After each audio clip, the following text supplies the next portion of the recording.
قرتيما حفصي دارون شديما دنجيتتي قهيم خديش يا سوجي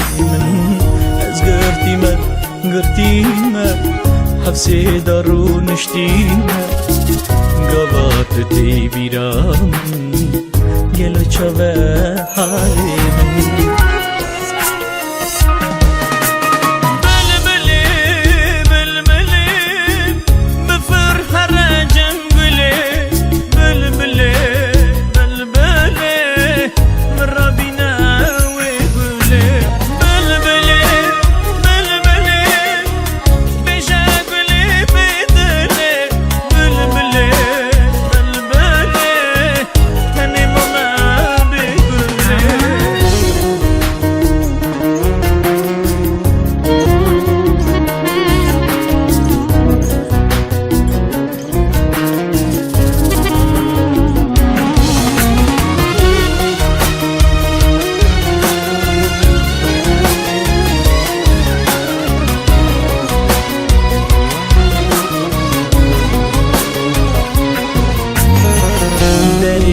اللي متباكى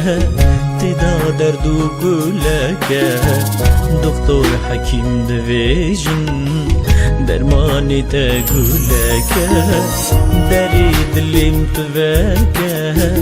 تدا دردو قولك دكتور حكيم دفيجن درماني تقولك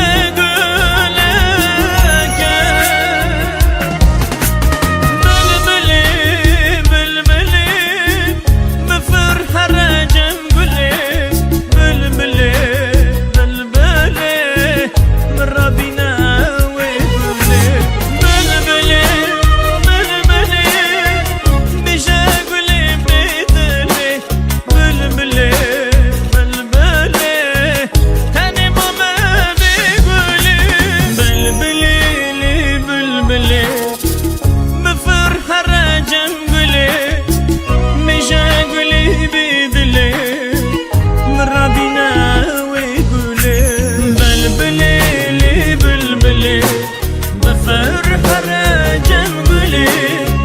مش أقولي بيدلي